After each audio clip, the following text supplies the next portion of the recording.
Thank you very much, Program Director and spokesperson in the department, Mr. Thabo Mokgolo, the Director General of the Department of Home Affairs, Mr. Tommy Makode, members of the media. Good afternoon. We had a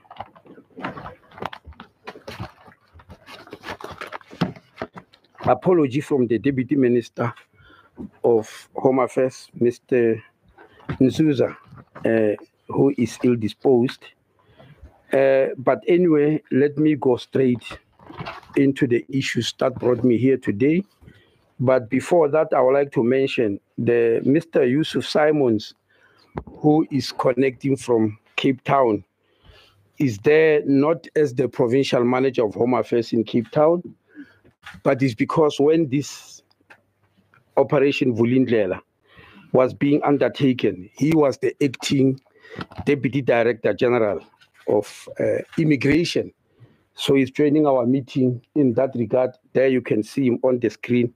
It has got nothing to do with his new posting of being head of Home Affairs in the Western Cape. Ladies and gentlemen, in 2022, the President of the Republic of South Africa, in his State of the Nation address, mentioned that South Africa will be reviewing the entire visa system to make it easier to foreign nationals and investors to apply for visas such as tourist, business, and work visa. To give effect to his decision, the President appointed the former Director General of the Department of Home Affairs, Mr. Mavuso Msimang, to the Operation Vulindlela project.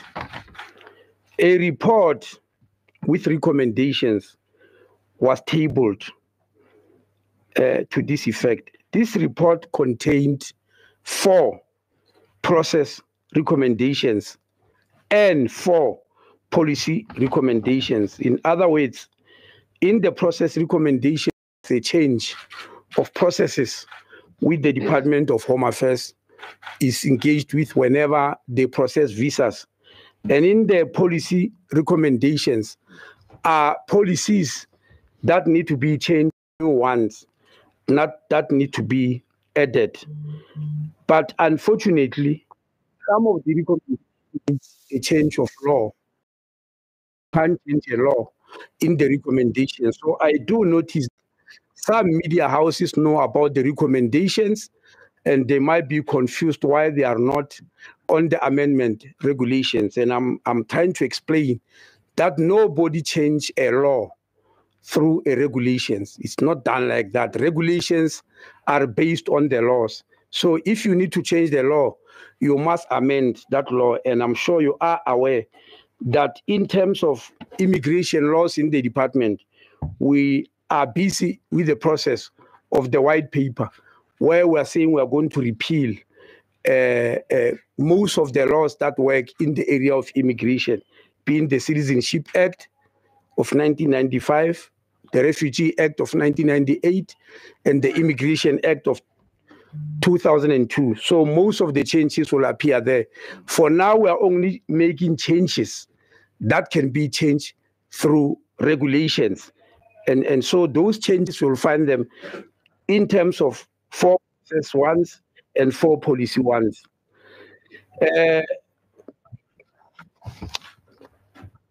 One of the new things that has been recommended is the introduction of a remote work visa, which there's been a call for a remote work visa because it's very important.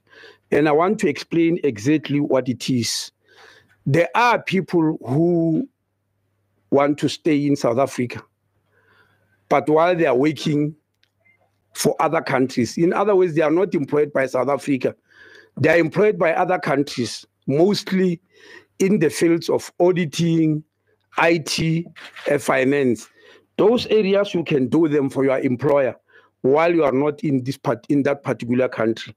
So we allow them the remote work visa to come and sojourn in South Africa while they are working for those particular countries. And maybe people may ask, what's the advantage to the country? The advantage to the country is that these are high earners. During that period when they are working, they will be spending money in the country, they'll be staying in hotels, they'll be hiring people, etc., etc. And that's why it's important. And that's why the salary they earn is also very important. Nobody's going to get a remote working visa if they earn less than 1 million South African rands in terms of their salary.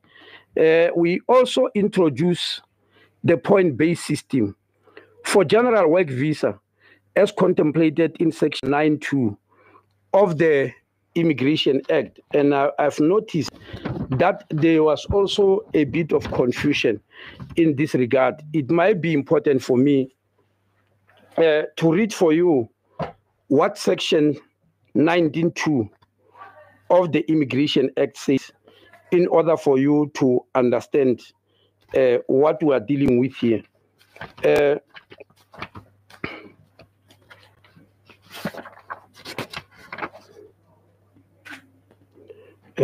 Can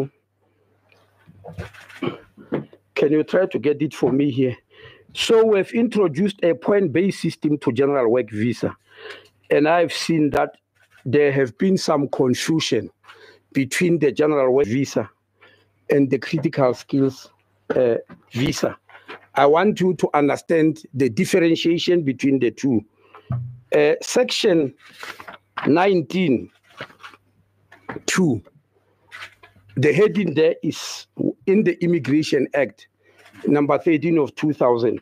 The heading there is work visa. It says a general work visa may be issued by the Director General to a foreigner not falling within a category contemplated in subsection 4 and who complies with the prescribed requirements. There are two issues here. They say anybody who is not falling within the category of subsection 4 of this section 19, that person and who complies with certain prescribed requirements will get a general work visa. And I think that confusion was seen in quite a number of media reports. Now, your first question is, what is this subsection 4? Subsection 4 of section 19 says, subject to any prescribed requirements, a critical skills work visa may be issued by the Director General to an individual possessing such skills or qualifications determined to be critical for the Republic from time to time by the Minister, by notice in the Government Gazette, and to those members, this other part is not important. What they mean is that the Minister on a frequent basis will issue a critical skills visa to particular people. Now, it is reported that this critical skills visa has been done away with. And that worries us a lot because it keeps on being repeated. We haven't done away with the critical skills visa. What we are doing is that we have just changed the manner in which it was done. In the past, a critical skills visa was issued every 4 years. The Minister of Home Affairs is supposed to gazette skills that are critical to the economy of the country. But Home Affairs does not have the capacity, nor the knowledge, nor the skill to know what is required. What Home Affairs does is to go to the Department of Higher Education. The department usually asks the Human Science Research Council. The Human Science Research Council will work with other institutions, including the Labour Market Survey, to put up a list of skills which they think are critical for the economy of the country. And some people believe a critical skill is that which is prestigious. If I've got a PhD in some particular area, it ought to be a critical skill. No, it's not. A critical skill is that which is critical for the functioning of the economy. But there are few South Africans, and that's the key word. There are few South Africans who can do that work. And so we are forced to go beyond the borders of this country to look for those people with such skills. That's what is called the critical skill. Once the profession you have got appears on that critical skills list, which will have been gazetted by the Minister of Home Affairs, and you get a letter of employment, then Home Affairs is forced to give you a critical skills visa. It's one of the easiest visas to give. And we don't usually waste time, contrary to belief, to give a critical skills visa, because all it wants is the profession to which you belong gazetted there in the government gazette? That's one. Number two, has any employers given you a letter of appointment that they need you to come and work in South Africa? Once you give those, then we give you a critical skills visa. So there's no way we can cancel it. It's not necessary. It's still important. All we did was that we can no longer wait for 4 years to recognize a skill as critical. The minister does it as is required. In other words, if any institution come to prove to us that a particular skill is critical, then we gazette it. For instance, after the gazette was passed in 2022, yes, in February 2023, we had to gazette certain professions in the healthcare system, certain types of nurses and certain type of doctors. Later on in September, the Minister of Agriculture showed us that the issue of veterinary surgeons, veterinary doctors is very important. It's a critical skill. Then we gazetted it. We never waited for 4 years. So these are some of the changes that we are doing. Now, the second thing on what I've read here, on section 19, subsection 2, is a person gets a general work visa if they comply to certain requirements. That is in the Act, and it's one of the things we have changed.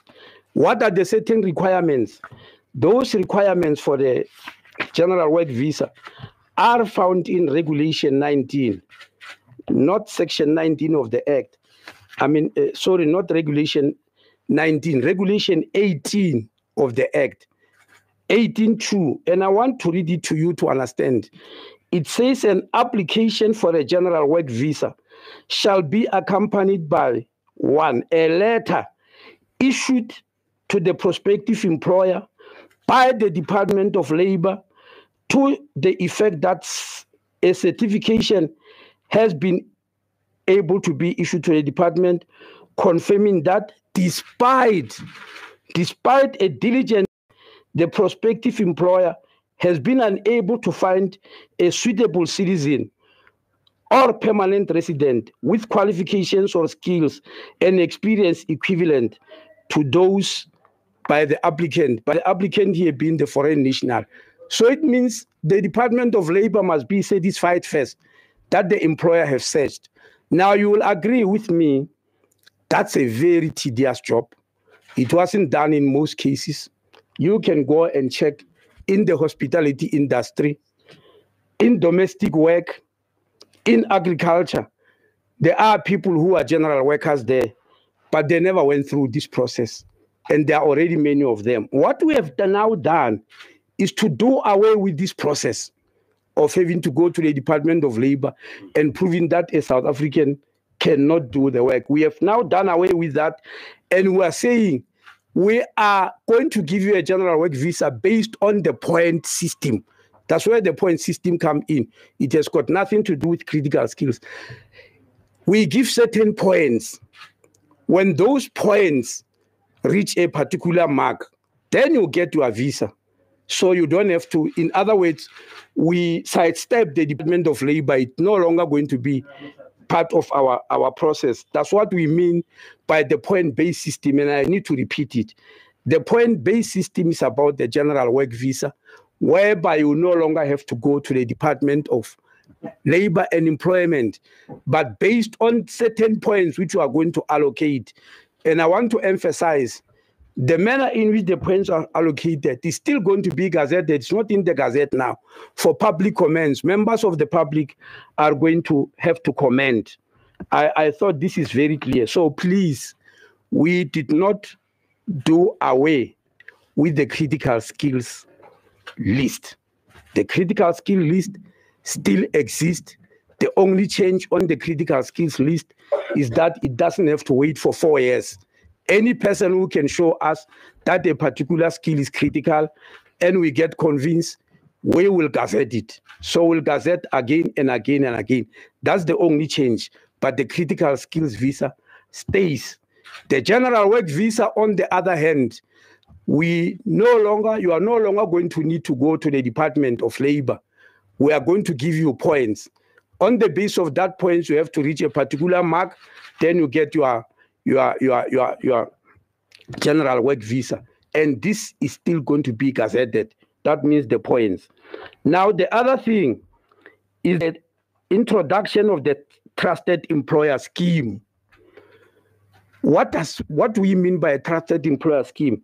When a company is invested in South Africa and they want to employ certain people who come from another country, they are required to produce certain documents, including your qualifications and letters of work experience and many other issues, which you might require from many parts of the world.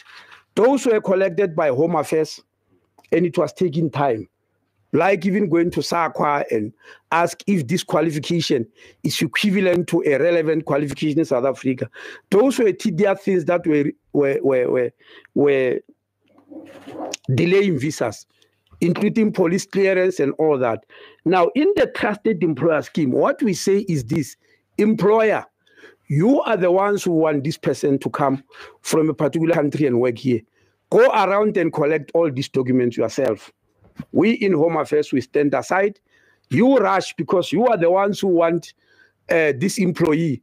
The speed with which you acquire the documents will show how fast you want this employee, rather than going to knock at the Department of Home Affairs. Once that employer brings this information, we don't question them. On the basis of the information they give us, we give them. We put them on the trusted employer scheme immediately. But there's a proviso. We are going to do random checks. And if the employer is found to have misrepresented facts in getting that trusted employer scheme, then the employer will be taken out completely out of the scheme. And the trusted employer scheme has already started. Certain employers got them. And people might like to ask, how does an employer qualify for a trusted employer scheme? Which employers do you give? We have got certain categories. We don't give it to any employer. Number one, that employer must be prepared to invest more than 100 million rand in the country, 100 million or more in the country. And it must be proven, not just declare that in a meeting somewhere or in a press conference declare that I'm going to invest 100 million. We must be able to prove that 100 million has been invested. If you invest less than 100 million, you won't belong to the trusted employer scheme. Number two, you have to employ 100 people or more. And out of the people who have employed, 60% must be South Africans, not less. Otherwise, we won't put you on the trusted employer scheme. 60% of the people you employ have to be South Africans. And there must be more than 100 employees in your company. If you have got less than 100, it means your company is too small to belong to the trusted employer scheme. Number three, we want skills transfer. Whatever you are going to invest in South Africa, and you want certain people from other countries to run your investment, South Africans must benefit. So you must show us a plan that you are going to transfer skills to South Africans, including even financing those who might need to degrees and all that. We want that from that employer. Four, the sector in which you are investing. We're not going to give a trusted employer in any sector. We've put number one on the list, energy. You know that South Africa has got an energy problem. We want investors who are coming here, who are coming to invest in energy, especially energy generation. Then you belong to the trusted employer scheme. Secondly, those who are going to invest in infrastructure in the country. because you are aware we've got a problem of infrastructure, we'll give them preference over the others. It's not that the others are generally thrown away, but we give preferences to companies in energy and infrastructure. The last thing, the fifth one, your BEE credentials. The Department of Labor must show us, because we don't know how to do BEE credentials in Home Affairs, must show us what your BEE credentials are. And it's on the basis of these 5 criteria that you are given a trusted employer scheme. In other words, you are running your own game. The speed with which you will get people from other countries depends on you, and no longer on Home Affairs. It depends on you, how fast you collect that information to bring it to Home Affairs and get your document on the trusted employer scheme. I've already spoken about the frequent updating of the critical skills. Now, let me go to the issue of publication of the amendment regulations. On the 8th of February 2024, the draft immigration regulations were published for public comments with the closing date of the 29th March 2024. The final regulations were published in Government Gazette number 50419 of the 28th of March 2029. A new amendment regulations introduced inter alia the following. The removal of the requirement to submit a radiology report and review of the process of submitting a police clearance certificate. In order not to confuse you, with a trusted employer scheme, all these documents, radiology report, police clearance, the employer will get them on their own. But not every employer belongs to the trusted employer scheme. So those ones, what we have done, we have removed these requirements. For instance, the radiology report was introduced long ago when TB was regarded to be a big problem. And our argument of removing it is that you are aware that in terms of TB, South Africa is right at the top of the list. And so there's no point in requiring radiology report from people of other countries who have removed it. On the issue of police clearance, it was a situation where for the past 5 years, all the countries worked with, you have to go and get the police clearance. This has been reduced to only 12 months.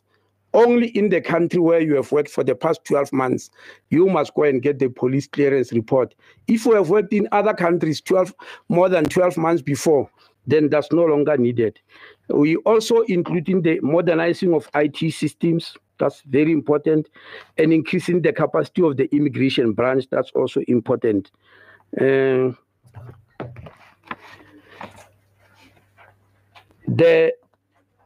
misleading articles in some papers, in various papers, as I've already said, which worried us to call this press conference, is the issue of doing away with critical skills, which I've already repeated twice, that it's not removed.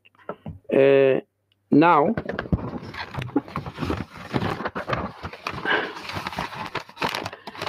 these amendment regulations, which were passed on the 28th, many of you will have read in the papers that there was a meeting of NETLEC where the process was questioned because it so happened that the gazetting on the 29th happens a day before the closing date, and NETLEC actually demanded that we withdraw this process because we cut it by 1 day, even though the process has been going on for 60 days.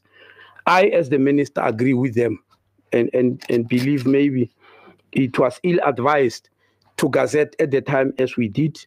It does nothing wrong. There's nothing wrong in correcting what we think have been done wrongly. So we do agree with NETLEC, and we realize that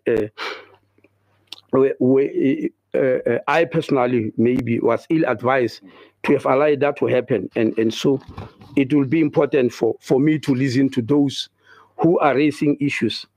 Now, for that reason, these regulations are being withdrawn, and I think we'll withdraw them tomorrow in the Government Gazette. The regulations published on the 28th of March will be withdrawn simply to rectify this small error, not that we're going to change them. And then in the process, we will change other smaller issues which we have picked up, which may not have been understood. Now, but we want to emphasize the amended regulations, as the president has intended, are very important to make much easy to obtain the visas. And this will in turn promote investment in our country. Thank you very much.